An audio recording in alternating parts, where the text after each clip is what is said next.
Okay, guys, welcome back to your Grimerica Outlawed Roundup for was October 20th, 2025. I mean, it seems fucking bonkers. It's almost Halloween. Yeah. The timeline is accelerating, if anything. So I should ask you. So yeah, it's 2025 with Law of the Land and Chemtrailer. You said August was the fastest month of your life. I think so, yeah. Still Between fast. the long weekends, between the long weekends felt like a week. September is not accelerating. Well, does feel like it. I mean, I don't know, maybe the same.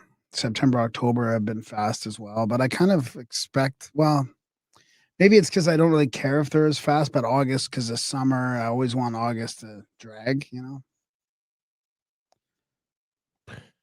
Yeah, I get it. So I'm the opposite way because I'm looking to get through it for hunting season to start.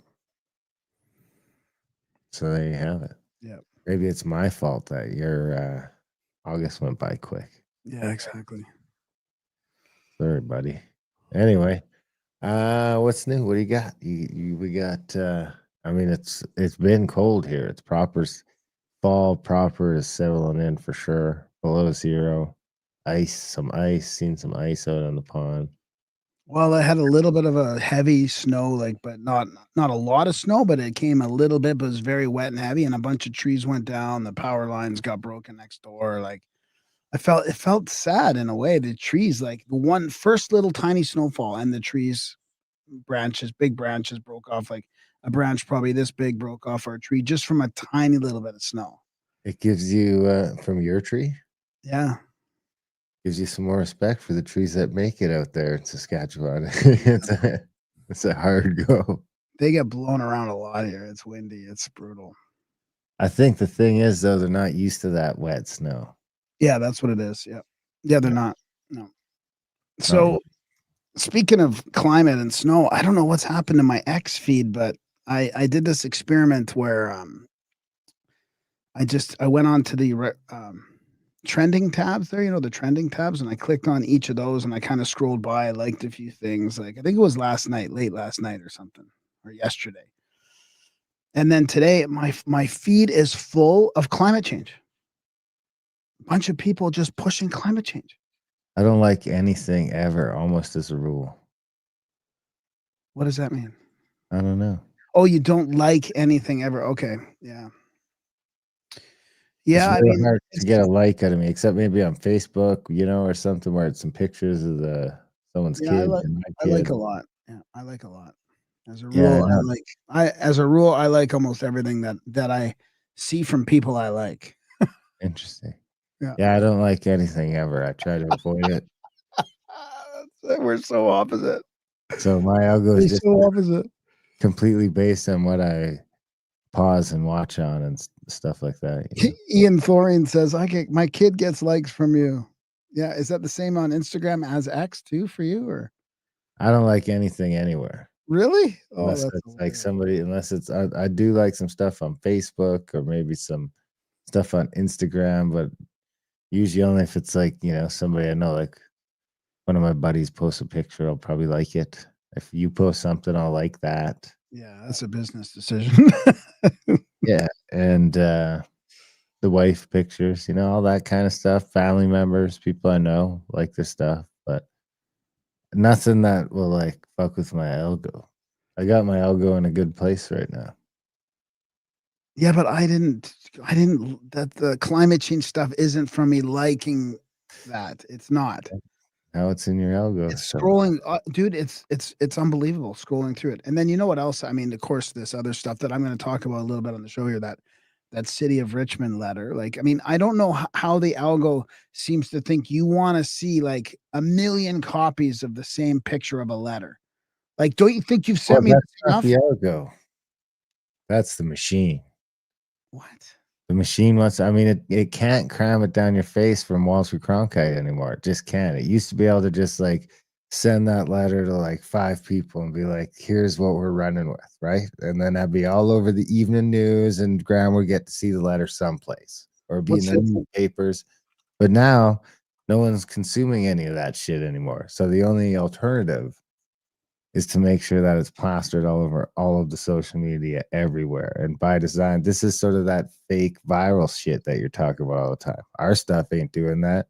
We've even had some stuff that's even like started to go viral, and it seems like somebody threw a rope around it and choked it out. So so that's algos to me, not machine. What's the difference? Nah, I don't think that that thing hacked the algos. Otherwise, I mean, just by the rule of how much stuff we've put on the internet by now, something would have snuck through the algo. I think it's artificially amplified. Oh, I see. Well, that's what an algo that's to me, that's what an algo is. It's an artificially amplification Well, an formula algo should formula. just be something that's a formula that's sort of in place all the time that thing Oh, can. it gets manipulated. I mean, that's the way Yeah, I look at it. exactly. It's being someone's like punching some keys somewhere, and it's like, and So the why? sad thing is that you see it on X too. So it's like it seems to be top down everywhere. Doesn't matter where you go. And it's about Yeah. stuff that you would be like, "Why does everybody want me to see that? Why does everybody want me to see a letter from the city of Richmond?" Honestly, Bas this is probably why I spend more time on Facebook than the other apps these days, is because I don't see it there. It's Yeah. like because they, But don't you get a bunch of everyone fake freaked ads? out. Don't you get a bunch of ads for stuff that's terrible and I I don't know. mean, I I've feel like bought some stuff off the Facebook ads before. oh, I know. I've been Yeah. roped in before. Oh, yeah. I mean, I'm sure I'm like everything Maria sees on there, I feel like it's super suspect. But everyone freaked out when they blocked the Ostriches. news. No, the news, remember? Facebook, like, wouldn't pay the thing, so then as the government tried to shake them down and say, "You need to pay us this much to do news links," they said, "No, we're just gonna ban the news links." So, honestly, everyone was freaking out, but I swear it's, like, the best thing to happen to Facebook. It's just it's still not back to truly social media where it was, like, a bunch of people you knew, but it seems to be a step closer to that. And there's not just fucking constant news stuff cramming through your feed all the time. And yet they still allow our stuff. So we're not considered news. So I can still post like our links and our trips there. And your memes and stuff? Oh yeah, there's still a lot of political mumbo jumbo. Don't get me wrong, a ton of it. It is like the mainstream politicization of the culture is into there too, but it doesn't seem to be as I don't know, ubiquitous maybe, or not as like all encompassing. Like the thing about when I go on X is I just feel like it's an all encompassing octopus of politics that just wants to grab me and fucking hold my eyes open when I cram the latest culture war stuff down my throat. So does Facebook allow groups to talk about jab injuries and stuff like that now? Are they back to like, have they stopped I think that I don't know. They kinda some of these platforms kinda have to follow X in that way because if X is just gonna let all that stuff go, I mean, I And think that's why YouTube is YouTube's now back. too, right? If What? YouTube's gonna do it and X is gonna do it, then The other Meta doesn't platforms have have to a choice. follow. But Meta seems to have really, I mean, like I said, they hadn't even given me a strike or anything from going from getting strikes all the time to not getting a strike in a long time. That all seems to have relaxed a little bit. We're in the eye of the storm Yeah, that's what I feel like. Yeah. in some ways. Speaking of eye of the storm, how about this one from your buddy over at the WEF, Yuval Harari?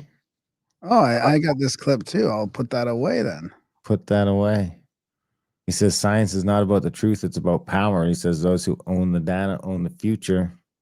This isn't a conspiracy theory, it's their stated plan. So I don't need to read all this. I think we could just listen to the clip. In the same story. In order to collaborate on a large scale, you need to convince everybody to believe in the same story. What really the engine of history is stories. And they don't even need to be true. Some of the most powerful stories in history were fictions. Right. But you need to get everybody, or at least a significant part of the population, to believe in the same story. Otherwise, it doesn't work. Science is not really a thing. What doesn't work? My view as a historian, science is not really about truth. It's about power. What, you want to replay it a bit? No. What doesn't work? He says it doesn't work. What doesn't work? Narrative control or controlling the population, or why Yeah, can't we just all exactly. believe different stories? No, exactly. That's why the it's not working. The current plans aren't working because of people like you. I might add, you are part of the problem. The real aim of science as a project, as an establishment, is not truth, it's power. Particular individuals, particular scientists may be very interested in the truth, personally. But as an institution, the real aim of science is power. Those who own the data really own the future. We are reaching a point in human history that we have enough biological knowledge and we have enough computing power, and all you need in order to systematically hack millions of people is just the data. That to hack people means to know people better than they know themselves. To somebody in San Francisco, in Beijing, knows you, knows more about you than you know about yourself, about your medical condition, about your mental weaknesses, things that you did 5 years ago, 20 years ago, you completely forgot about them, they know it. Right. This is something we never faced before. Not even the KGB could do it. Right. And we are already beginning to see the emergence of such total surveillance regimes in places like Xinjiang, in places like in my own home country in Israel. We have this big laboratory of surveillance called the occupied territories, where you have 2.5 million guinea pigs of how to completely survey and control a population with very few soldiers. I mean, when you look at the numbers, it's amazing how few soldiers you need to control millions of people if you have their data. Bring it on. Let's do it. Let's do it. Let's just get there. Get there so we can get to the other side. People will wake up. They will fail at their attempt. There you have it. It'll be used for the good of humanity. Love will win in the end. Love will win. There you have it. Love will build a bridge. Here's another one from Camus. The sky is not what you think. A former Air Force insider reveals the alarming evidence of deliberate atmospheric contamination. I mean, I got to give Graham credit on this one. I used to make jingles to make fun of him for his chemtrail stuff 10 years ago, but he really has been somewhat vindicated. They told her it was a conspiracy theory. She set out to prove it, and instead it proved her entire worldview wrong. Christian Megan, a former USAF environmental engineer, was tasked with a critical duty of proving or denying hazardous chemicals to protect human health. She found massive unexplained quantities of aluminum, barium, and strontium in forms like oxides and sulfates with no listed manufacturer on safety sheets. So let's play it. This is a bit of a longer clip. Bioenvironmental engineering. My job in the U.S. Air Force was working in bioenvironmental engineering. Part of my job in tracking the health hazards was to look at any time someone wanted to buy a chemical. It was ordered through a system, and in that system, I had to go in there and say, you know, the country we're in, we're not allowed to use this. We need to substitute it out with something a little less hazardous. I want to say around 2006, I started kind of opening my eyes to how the military wasn't really what I thought it was. And people approached me knowing what I did for a living and said, have you ever heard of chemtrails? Well, I hadn't. So I went online and I looked at chemtrails. I saw a lot of, debunking, a lot of sites that were just kind of calling it a conspiracy theory. And I thought, well, geez, this is what I do for a living. Preventive health, making sure that people are not getting sick. To summarize it, in an attempt to debunk this conspiracy theory as I thought it was, I didn't debunk it. It literally changed my life. One day I was going through that computer system, which if you want to look it up, it's called an Air Force Form 3952. It is the approval of hazardous materials. I was finding tons and tons of large quantities of aluminum, barium, strontium in the forms of oxides and sulfates. One of the legal requirements in approving these is looking at what used to be called the material safety data sheets. On that sheet, it's going to list the manufacturer. These electronic MSDSs did not have a manufacturer name, so I asked the question, what is this being used for? I never got an answer, so I didn't approve it. And then the heat came down. Why are you behind on your 3952s? And at that point, my demonization began. Because I thought, if this is real and they are spraying this, it's going to get to the ground. So I conducted air sampling, I conducted soil sampling, and I was getting high levels of these contaminants. When I started asking the question again under a new commander, I never in my life thought I would have somebody look me in the face and tell me, I am questioning you. Is there something wrong with you? You've been looking really depressed lately. You know I can put you under mental evaluation for up to 120 days. Who would take care of your daughter? As soon as I heard that, I knew. And I thought, I've spent 9 years of my life trying to protect human health, and here we are violating law after law after law. Instead of protecting the people, we are poisoning the people. And that geoengineering is occurring, it's been occurring, it is not new, and your tax dollars are funding this. I've had pilots come forward. I've had people come forward that actually load the canisters on the planes. These people don't come forward because they are afraid that they're going to end up like Snowden. So many people want to ask why. Why is this occurring? From weather modification to weather weaponry. There's numerous reasons under Agenda 21 and tons of theories.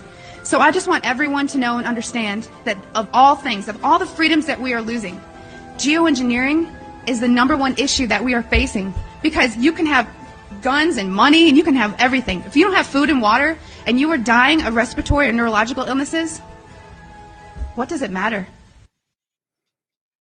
What does it matter, Graham? It matters because the corporations need to recycle their chemicals somewhere, and that's the best way they can do it. What if that is the best case scenario? Well, I got a follow-up to that for you here. They have to recycle it, and instead of burying it, where else are you going to put all these chemicals that are this waste, chemical waste? Where are you going to put it? This is from the Wall Street Apes. This is one of the most important videos you can watch. American farmer says he's tested his soil and it has 5 times the amount of aluminum it used to have. I've got to show you guys something. This is traditional sweet corn. Now, what's really wild about this is not what we used to call our heirloom seeds. This is just our regular sweet corn that you buy off the shelf. This is GMO corn. Now, we grow this as our field corn. And the reason I want to show you this is I'm going to show you 2 things. This is heirloom corn. Now, we don't weed it. Normally every year, this corn has come up and done really good for the last 10 years. Same seed, so I've grown it over and over, and we rotate our crops. But also, you look at the sunflowers. Once you look at them sunflowers, the sun, I can't see it, but well, the sun basically is right there, and they've got the flowers have turned away from the sun. This is not something, obviously, if you look down this, that's our garden. We grow over an acre worth of just garden. So what I'm trying to get at is something's not right. There's 2 things that ain't right. The amount of aluminum in our soil now is 5 times to 10 times higher than it was even last year. Let me show you something else. Now that sweet corn is bought, like I said, from the store, so it's not an heirloom seed. It's supposed to be an all-natural seed. It's non-genetically GMO, but I'm starting to doubt it. However, these are cucumber plants. Now, traditionally, those cucumbers, I'd have so many, after putting them on the stand, we'd be giving them away, giving them to food pantries. And our corn, you know, the heirloom corn, we'd be giving it away. Our garden this year has suffered the worst. It's not due for not water. These are some of our hot pepper plants. Normally, these plants, I would have so many of these hot peppers that you wouldn't be able, I wouldn't be, like I said, I couldn't sell enough of them. We'd be giving them away. And hopefully we have a better garden next year. So we still got enough that we're going to be able to maintain operational cost. We still have our vegetable stand. It's just not booming like it usually is. We've let the weeds kind of come back up and take over some of the garden because we weren't getting the production out of it what we should. So the stand's good. We're going to can enough for our family, but as far as being able to provide for others, it's not going to be as viable for us to be able to do that. Y'all have a good day.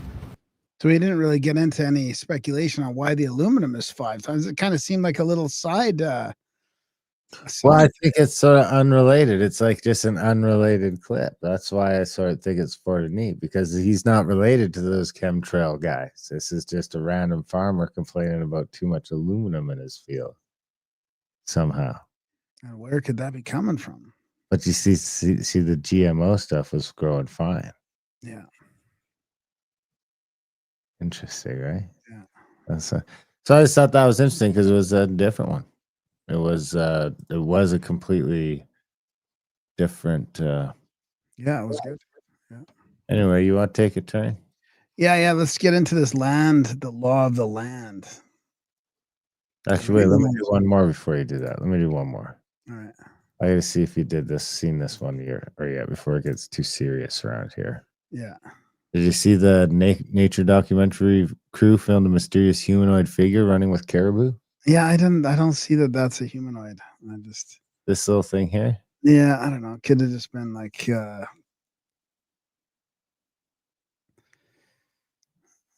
I don't know. It's just not enough, man. It could have just been a black. Could it be a black caribou or like an elk or something falling behind, or a wolf or something? Like, why do you say it's a humanoid? I didn't believe it at first either, but then the more I watched it, the more I don't know. It does look like a humanoid is skipping through, but I don't know. Like a hunter? Maybe it's just a hunter following the herd. It could be. Yeah. It's awful. Yeah, exactly. It's awful black though, right? It definitely looks like a hunter, but yeah, I mean, maybe he's just not wearing a lot of green. I mean, maybe he's just not well, It's just a black hunter. Does seem to be hidden in the valley there.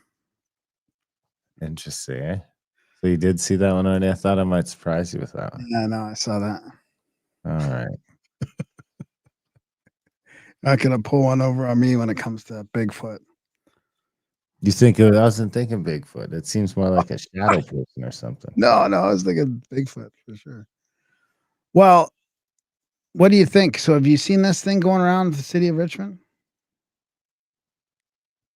Oh yeah. It's everywhere. I haven't read it. I get the gist of it. So it comes from that court case and Northern Perspectives did this video kind of like debunking the inflammatory response, because again, what the other thing that went viral was the court case, right? That talked about it was the longest court case in Canada, and it sort of said, okay, you guys have rights to this land. That it was supposed to be designated a reserve at one point, and it wasn't. And Richmond owns part of the land, but there's also some private ownership in there too. And the Northern Perspective video was like talking about how it says in the fine print, or there's somewhere in there that says like this isn't going to affect people's private property. Like, don't get bent out of shape. It's not going to affect people's private property. And I was like, all right, well, good job. I mean, you went deeper than all the rest of the media, alternative media too. And then this thing's floating around. I used to own a house in an apartment in Richmond. So this would have been coming to me. This would have been you. Too bad you weren't still there. I know. I was in where I lived? I was living in the little condo complex where the really old people went to see their parents. That's what they called it. Really? You don't get it? You're living in an old folks home? Pretty much the retirement place. Yeah, it was like really old, like built in the 60s or 70s. And yeah, it's called Apple Green. You're just like way ahead of the gentrification. I was like the youngest guy. They wanted to get me on council and everything. They were trying to like, I was like, no. All the old broads hitting on you in the elevator. So here it is. Notice to registered owner. Please take note that the recent BC Supreme Court decision of Cowichan Tribes versus Canada, 2025 BC SC 1490, made some very important decisions which could negatively affect the title of your property. I almost feel like this can't be real. A briefing paper prepared by the City of Richmond staff is attached for your reference.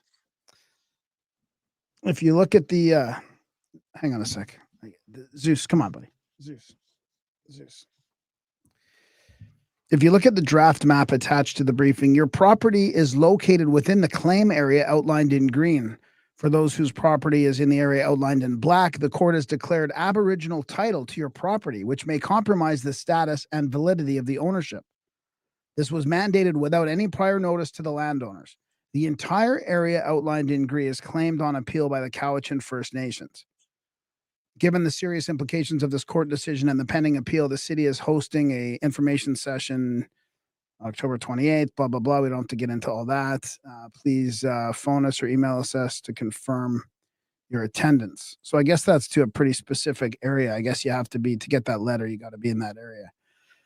So Brian Breguet or Bregway here says, I'm not a lawyer and I generally don't care about legal technicalities. All I care is that such decisions cannot stand. We aren't going to destroy this country for decisions made centuries ago about so-called property rights.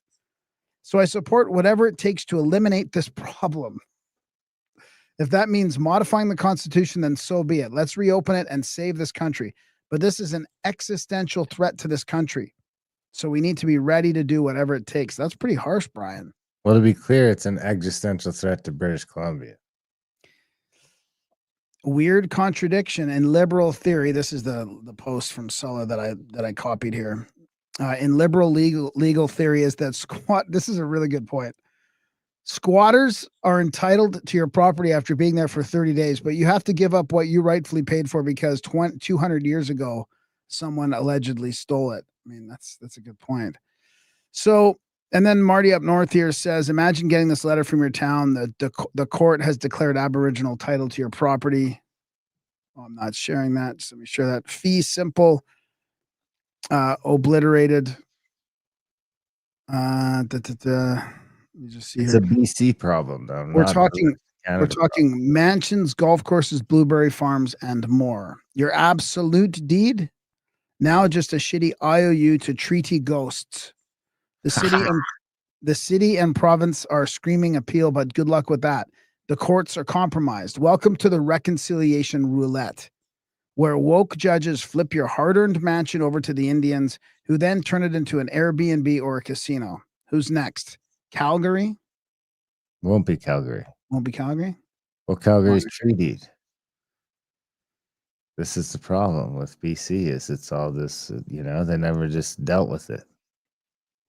Whether it's right or wrong, they don't have any, they haven't dealt with the BC Indians. The treaties stop right at the BC border.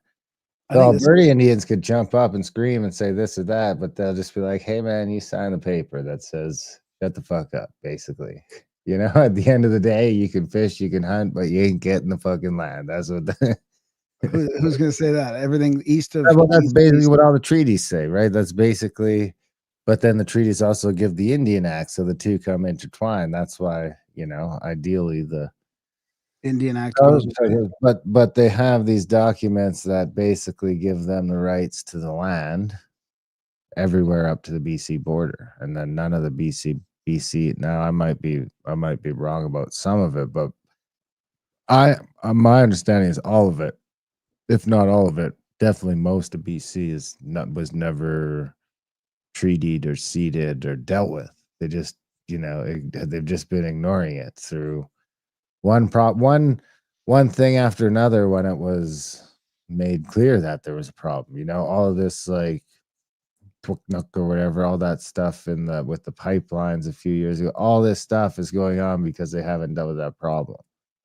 There's a reason why you don't see that sort of, because there's less of a legal, they've had this BC problem that's been hanging over them for 100 and some years, and they've just sort of been ignoring it and going away. Now, what I'm curious if this is a new document or if this is still older than the one we debunked it last time on the other show.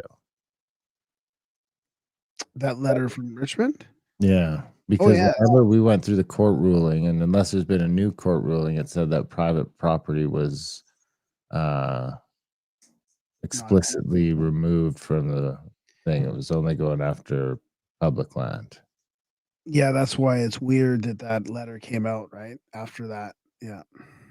Because it went back to court and something changed, or it's just some people kicking up some, it's just trying to get people riled up. No, or the city of Richmond just doesn't have a clue. I mean, that could be the case too. They just don't. Well, they'd be the ones fixing to lose their land. So the more riled up they can get. Oh, the city's not going to lose their land.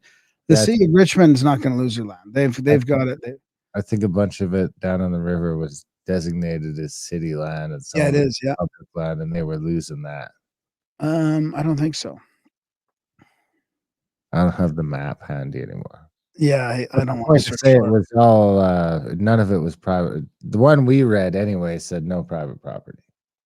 So So either something's changed or it's just like flipping over the same rocks we were flipping over. What was it, 3 months ago? yeah, 2 months ago maybe. So my unpopular opinion is this is great because there's problems across Canada. It's not just in BC. Like this specific problem is happening in BC, but the Indian Act is a problem in BC. Like there's a problem brewing in Canada, and it needs to come to a head. And they need to give ownership of the land on the reservations to the Indians or do something different, right? I mean, it's like there's a major issue. So this is just going to bring all this stuff to this is going to be good. We're going to have to deal with this stuff, get it over with, get it done without getting violent, without any civil war type stuff. Like let's, like divvy up the land, give the Indians their land and keep some land for everybody else. And whoever's bought private land is exempt from all that. I mean, why is it so? I don't understand why it's so hard of a thing. Especially when the government owns 89% of the land. But instead, you're just virtue signaling and doing these fucking land acknowledgements that are making it worse. Everybody's blaming the land acknowledgements. Everybody is blaming the virtue signaling for this. What? We should say instead of the Indian Act? What? Instead of the Indian Act? Do what? I mean, because right. At a minimum, at least it might get dealt with because 10, 15, 20 years ago, everyone was content to just stick their head in the sand. Totally. Yeah. Now everybody's Why is that freaking. something weird? Starlink offered me a free Starlink Mini. A free Starlink what? Mini. Oh, cool. Wow. They're hurting, or what's going on there? No, they know you're just a solid customer with a good podcast. They're like, we want to get this guy out hunting, doing stuff for hunting. Okay, let's keep going on this topic here because I'm not done. So this is the law of the land. Now, have you seen this? Is this the ostrich thing? Yeah, it's still going on. I haven't. I mean, it's getting so dark and so disturbing that I'm kind of I don't even like to follow it. I'm a bit blown away actually. So this is recorded live coming from the ostrich farm a few minutes ago. This is from Such As Life. The indigenous leader just presented so this is on the eastern, I think this is way up east, close to Alberta, but it's in eastern BC. Maybe it's not that close to the border, but it's definitely in the mountains up there.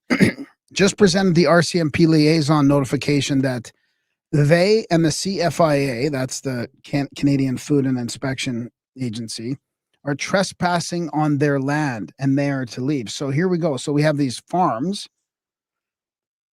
This is real important, folks. I'll be amazed if it's going to be respected, which could mean a new court challenge coming, especially if the CFIA continue with the call. Does the Waho have jurisdiction in Canada over unceded land? She's giving them an hour for the response. So before we play the clip, I mean, some of the stuff we've been seeing, like they built this kill box with all these hay bales, double thick, and they've got these ostriches are running around. They're chasing these ostriches, trying to grab them and get a hold of them. Like they can't handle them properly. They're building a new road into the back. They've absconded the neighbor's farm, apparently. Like I haven't double checked all of this stuff, but it's super creepy, man. What is the big deal? And nobody wants to talk about why this is really happening, that the government took money from Moderna and they don't want the natural immunity in all these ostriches, right? They're doing tests. They don't want these ostriches alive with what? Seems like an op, this thing. It seems like an op. So here's this. It's so long and drug out. It's like, if you're going to kill them, why aren't the fucking things dead already? Exactly. Because you know what? They don't know what they're doing. They don't even know how to kill them. I really don't think they know what they're doing. Just chop their heads off with a fucking sword. Yeah. Well, yeah. Get a guy in a Get a ceremonial sword out there. I mean, I there's should lots get of. my Indian buddies out here and we'll go fight these Indians to kill the ostriches. We want them dead. Oh, you're gonna get some hate for that. I mean, Ah, you've been out shooting too many ducks lately. You know, it's like these aren't just normal birds, Darren. they're delicious, They're probably. smart. They're like pets. They're probably They're more like pets. imagine the drumstick on one of those ostriches. Like Flintstone shit. So here comes the chief, not the chief, sorry. She's the I don't know. Let's see what she says here. It's gonna be hard to hear, so I'm gonna turn it up and we'll see.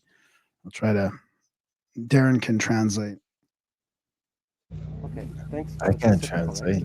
Okay, thank you for bringing this to me. And I'll... So the guy, the, Indian. the RCMP guy is just saying, okay, thank you to bring this to me. Okay. And we'll bring it up, and then we'll see what the CFIA says, and I'll bring back an answer to you. Okay, thank Okay. you. I appreciate All it. But those three are gonna be the ones that you're gonna ask your legal to consider. Well, I can't say if that's I going to know, happen or not, but you're the one who's gonna be, I'll be the messenger for this. yep, Okay. and ask them. Give us a little bit of time. All right.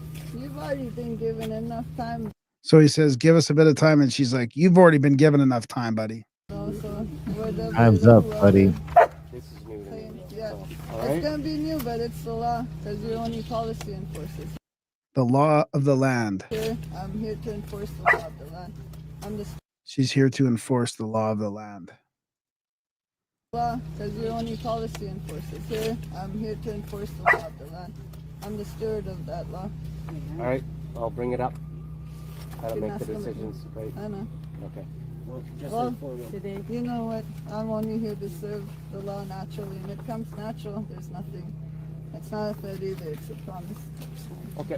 Thank you, Super Go. I should start serving people with stuff. Yeah, there you go. You should just go down there and say that. Just, hey, I'm here from the Ojibwe Council, the great Gulf of Ojibwe. You're the spirit of the law. You're the spirit of the law of the land. Oh man, I bet you I could hustle some money out of some woke shit downtown. Like I'll just start going into all those highfalutin offices like lawyers and doctors. I'll get some regalia. I'll just be like, hey man, I represent the spirits and they want you to give me money. So I've got like one of those things that I could plug into my phone to scan cards even so they could tap. This could be quite a racket. I should do it. You're the spirit of the law of the land, Darren Grimes. You're That's the right. spirit of the law of Grimerica. That's it. I think she was asking to get in there to count them and to actually just stop them from doing all that, but I don't know. It's just creepy thing that's happening. Yeah. All right, here's a little entremont here. This is from remember what Justin Trudeau was saying about being a post-national state? This is Tony Blair, apparently. And I think in a way, for a country like Britain, whose future has got to be as a nation of global citizens, not just British citizens, then I think interfaith in this context is incredibly important, because you cannot be a global citizen and be religiously illiterate. Did you hear that? You can't be a global citizen and be religiously illiterate. So basically he's saying, this is from Tokyo Rosie. This is the same language Trudeau used when he called Canada the first post-national state. It represents the coordinated effort among globalists to wipe out Western civilization to appease their own white guilt. Oh, I didn't read this part. And Donald Trump is the only thing standing in their way. I mean, that does seem to me to be the case. Could be all one big complex non-human entity designed psyop. I'm open to that, but I don't think that these guys are smart enough to put this thing together on their own.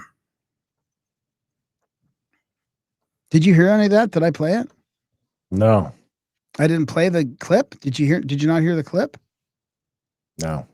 What did you hear? A bunch of silence while he was talking? No, I heard that, but you didn't show it. Oh, I didn't show it, but you heard it. Okay. Do you want to show it? Nah, it's just a 23-second clip of Tony Blair talking. I mean, I don't know. You almost can't believe anything these days, but it does sound. Well, speaking of Tony Blair, what do you think of this? You think this is real? The carbon score. This. Oh yeah, I saw that. Yeah. Oh, there is a clip here. With a carbon score. This is terrifying. In the UK, they're starting to label food with a carbon score. Like this sandwich, eating this uses 8.1% of your daily dietary carbon allowance. And the UK has been trying to get this personal carbon. What? I gotta correct it. It's not eating it; it's buying it. Just buying it, even if you don't eat it. Even if you don't eat it. Even if you throw some out. That's Even worth if it. you throw some out. Allowances passed since 2008. The government decides how much carbon you are allowed to spend every day in order to fight climate change, along with carbon passports that will tell each traveler how much carbon they are allowed to use each year. In other words, how much they're allowed to travel. And all of this is happening right after the UK has rolled out digital IDs mandatory to work. My guess is that digital ID will go in a digital wallet where you might also keep your carbon passport and track your carbon personal allowance. Oh, and don't forget the digital vaccine passports, that would go in there too. They got to make sure that you're up to date with your boosters if you want to travel or work. So if you live in the UK, you might want to be careful how many sandwiches you eat this year because you might not be able to fly home for Christmas. As always, I want to hear what you think about all of this down below. I seen it going around Twitter, and it seemed like it was legit. It looks legit, but you know what's funny is I was thinking of that exact example today when I was thinking about what's real, because I had it and I'm like, do we want to bring this up on the show or not?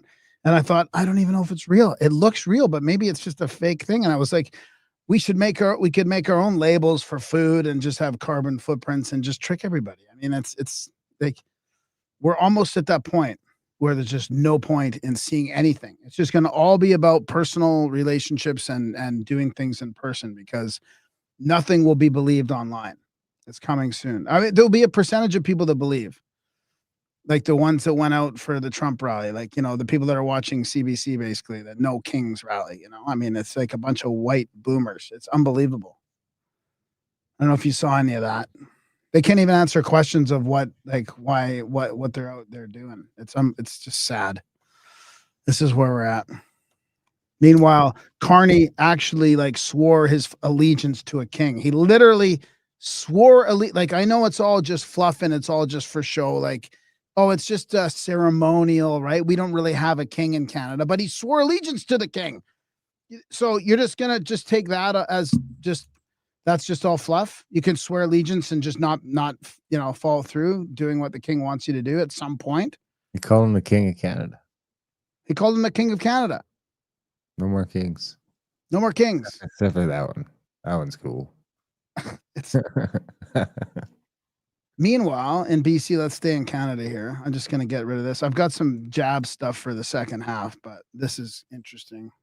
The entire obstetrics division in Kamloops has resigned. Every one of them. So I just heard something that's completely unbelievable, and I wanted to hop on here real quick and say something about it. 7 gynecologists gone. Their reason? Systemic underfunding and the inability to recruit new doctors. Now, Interior Health says they will still be doing C-sections for now. This is an emergency for women's healthcare, and this is what socialist healthcare gets us. Your money goes to bureaucrats while doctors quit and patients suffer. So what should we do? We should be cutting funding from the NDP's bloated bureaucracy. We should be hiring more doctors. We should be hiring more nurses. We should be hiring more frontline workers. And we should be giving doctors the freedom and the funding to care for the women of this province. Since 2019, healthcare management costs are up 52%, and hiring managers is up 36%. There is actually now 1 manager for every 4 frontline workers. It doesn't take a genius to know that this is unsustainable and it needs to end now. Oh, that's good. Well spoken. That's good. Maternity wards are shutting down. I mean, could it be about what we're going to get into in the second half? Because I've got how to bias a study on safety and pregnancy. I mean, man, if I was an OBGN and I saw what happened in the last 5 years, I'd be quitting too. Right? Think so? I mean, they must see that. They must see what's been happening. Probably. Naomi Wolf. I mean, everyone's getting fat too. Can you imagine looking at fat chicks' pussies all day? I mean, Jesus Christ. I couldn't imagine. That's not what they got into the business for. You know what else I got for the second half? What? Morning Glory Milk and Farm. Is that I don't know. I don't know if I want to know what that is. All right. Well, I got a couple things to get through quick here. Female prom. Female prom. Did you hear about the fortune cookie scandal? Not fortune cookie, Girl Scout cookies. A little bit. Glyphosate and heavy metal, like they've done studies on Girl Scout cookies where they break them down and find out what's in them. Oh, holy shit. They're fucking toxic as fuck. Thin Mints being the worst offenders. 5 flavors of Girl Scout cookies contained, back up, contained levels of glyphosate and heavy metals above EPA water safety limits. New investigation found 100% of tested Girl Scout cookies contained glyphosate, 100%. Controversial herbicide and Roundup, 88% contained toxic metals like arsenic, lead, and mercury. Key finding, Thin Mints had the highest glyphosate levels at 111.07 ppb, 334 times what experts say is harmful. Peanut butter patties had the highest heavy metal contamination, with lead reaching 42.5 ppb and aluminum at 27,500 ppb, ppm. 76% of cookies tested exceeded cadmium safety limits, and 96 contained lead. That's wild. Girl Scout USA, which sells 200 million boxes per year, $800 million in revenue, did not respond to researchers before publication. I wonder why. Respond. Shame, really. Those were good little cookies. I guess they're just glypho bombs. They're like aluminum, just like the farms. I mean, what's with all this aluminum? Well, how can they end up with so many chemicals? Oh man, they're just dumping the aluminum shit out there right now because they're about to prove that aluminum's terrible for a bunch of stuff, and they need it to come from someplace other than just vaccines. Oh my God, that's a great point. Oh wow, you're onto it right there. That's what it is.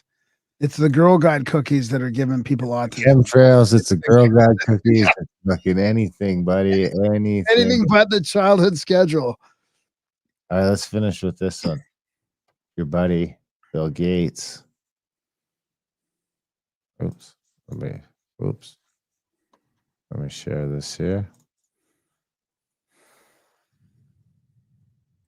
This is a good crossover clip. The team will need to regularly organize outbreak simulations, germ games that test the global response system and finds the weak spots. We do that for war, we do that for fire, we do that for earthquakes, and now we need to make sure we do it for pandemics.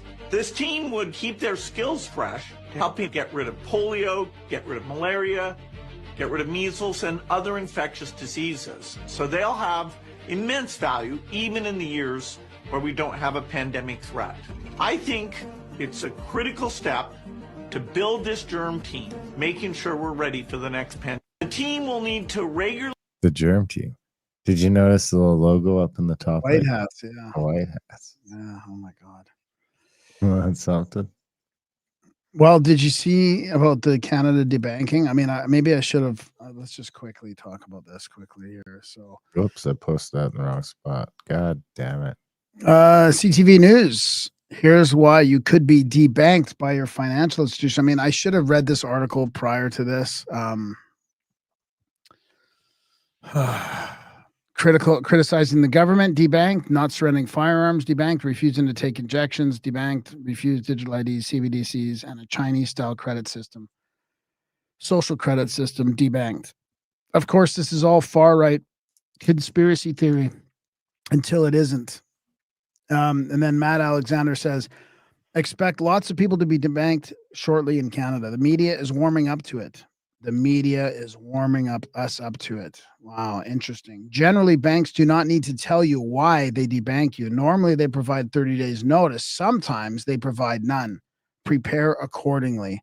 Lost Freedom Files 2342. What do you think about that, Darren? Yeah, I seen that too.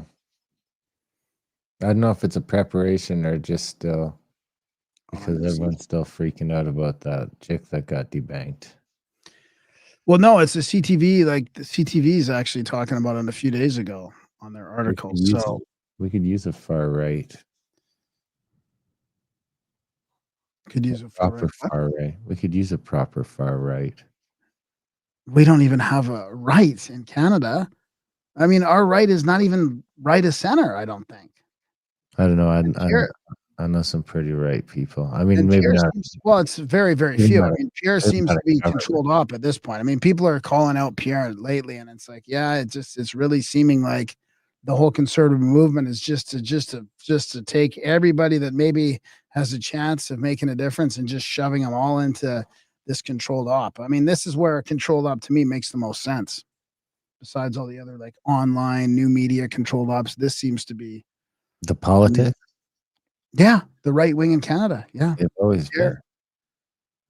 And probably the Republicans in America too. That's the beauty of the two-party system. Even though ours is not technically a two-party system, they managed to, for all intents and purposes, make it a two-party system. So yeah, here we are. All right, should we go to second half? Yeah, let's get in some female goonery. What? What's that? Female goonery. What's that? Is it gooners? Is that what it's called? Gooners. Gooners? Yeah. I don't know what that means. Female fappers, No? Is that like jerking off, but for chicks? Yeah. This is what you got? Yeah, this is what I got. All right. Perfect. Like visuals or just all right, guys. We're gonna head to that. If you're a Plus member, tune in. If you're not a Plus member, head over to grindmarkoutlawed.ca, sign up today and check it out. We would love it for it, and it keeps the show going as well. If you're having fun, that's the best way to do it. If not, thanks for tuning in. Tell your friends, and we'll be back next week. Start us off with your goonery stuff, Graham. I'm curious to see what this is. Well, okay, it's about the woke stuff that's happening too in Dungeons and Dragons. It's kind of got a fantasy, mythological, sexual fantasy masturbation. Well, yeah, that's fantasy fapping. Fantasy female fapping. Female fantasy fapping. That should have been your title. I know. I just didn't want to get too risque in the title. I mean, risque. It's the female gooners. But let's just start with showing so there's a really popular, in a lot of ways we're winning the war, this culture war, but you can see examples of it in video games and Dungeons and Dragons, right? There's still this woke element.